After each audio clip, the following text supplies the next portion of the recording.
working with Saoirse again, you were really kids when you did. Yeah, she was 14. I know. What was that like? I mean, was it wow, you grew up or what? Yeah, well, what's funny about Saoirse is she's been, she's been a 30-year-old since she was 14. I mean, she was really precocious then. But what's even more amazing about her is she's not just like an old curmudgeon. She's such a kid too. She's very dynamic in that way. She's incredibly professional when the cameras are rolling, and incredibly unprofessional when they're not. and I adore that about her. It makes working with her so much fun. Yeah, she claims everybody just, if it wasn't for being able to laugh in between, those love scenes would have driven her. Yeah. You have to keep it light. And we were lucky that we were all friends. It just made it so much easier. So much easier. Well, even Andrew's saying that you had kind of the trickiest of the roles to play because of, what you have to believe about her and not, and so forth. And I was just wondering for you, what did you like about your character, or was there, what was the attraction to this? Well, Andrew had called me the day before I went to chemistry read with Saoirse, and he had said some stuff that I hadn't really thought about for Ian, because I initially went in for Jared.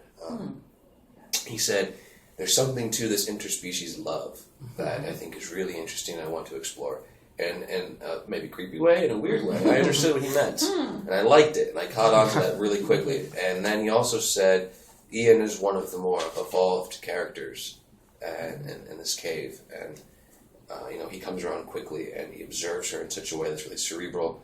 And these were all things I was just like, yes. I love this, and I haven't played that before.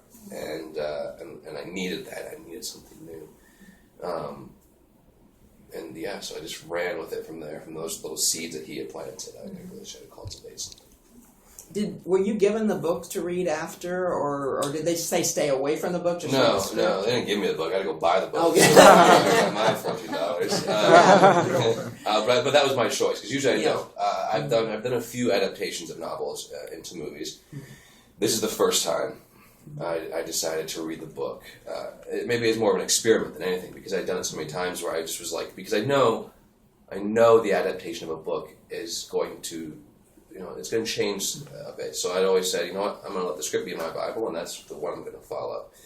I did a bit of an experiment on this one. So, you know what? This is a very thick book, and there's going to be some stuff in there I'm going to learn about this guy. There is more Ian now. And I was really glad to have done it, because it did inform me in a general way, the essence of him.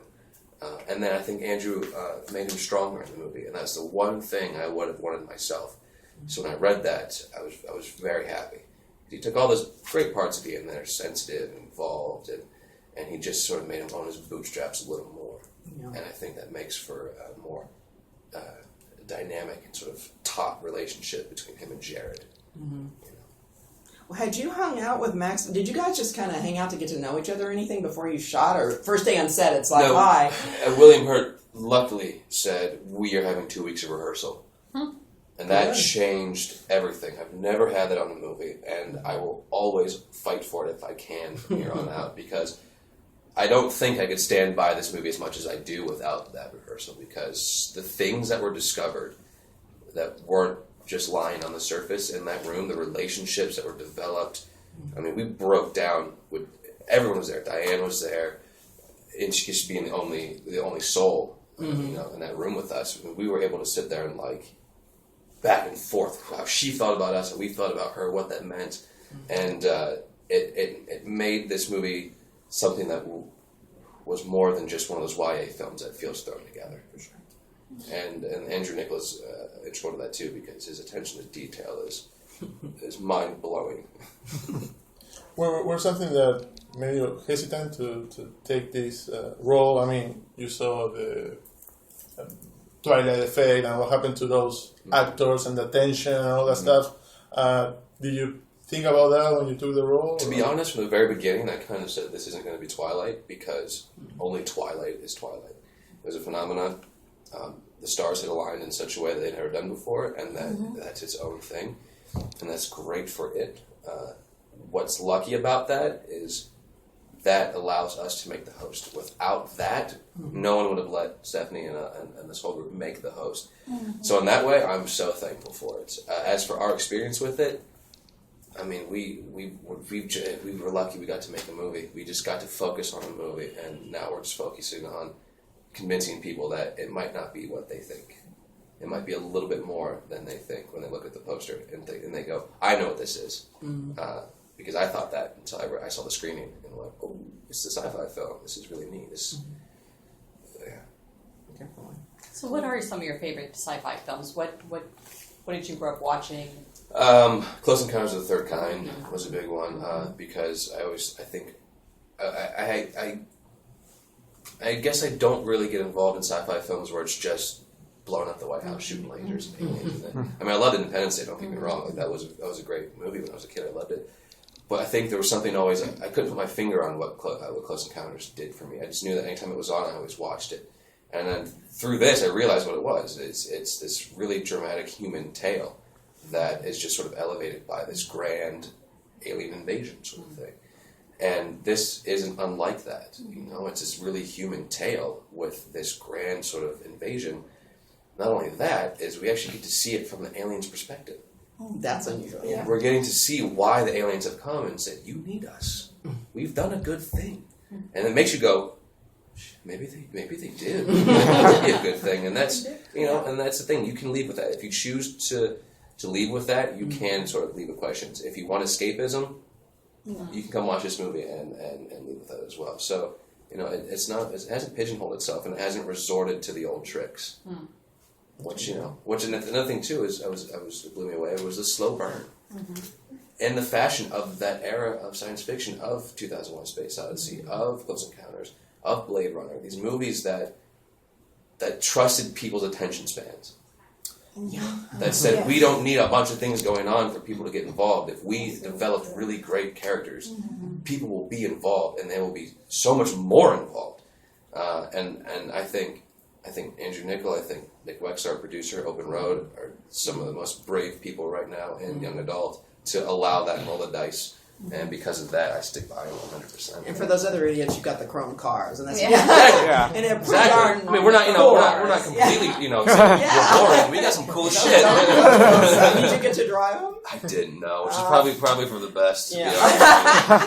What about these funny moments where with the insects in somebody's trailer? And oh yeah, Max made the mistake of letting me know that he had a fear of bugs. And that you instigated it. Oh yeah, I've been exploiting it ever since. I mean, he had a moth in his trailer, I had to come save him from it, and so I've exploited it ever since. So what could he get you back with though? That nothing. I'm a solid man. Nothing scares you. Okay. Even if I was, I wouldn't tell you. I'll tell him. No, that's great. So Percy Jackson coming up, same character you are. Yeah. Luke. Comes out in August. We just finished. We actually just spent $10 million to reshoot the ending. Was that from audience feedback? No, it was from Chris Columbus being a remarkable human being. Because he's not the director on this film; he's just a producer this time. And him and his producing partner Michael Barnathan screened it and said, "This is actually a really good movie, but the ending is not right." And I even knew that filming it because it was sort of the original ending was sort of recreation of the first movie. It was just Percy and I flying around fighting each other. And Chris said, I got an idea. I'm going to rewrite the ending. We're going to put the money in that's necessary, and we're all going to go back to New Orleans and we're going to redo it. Wow.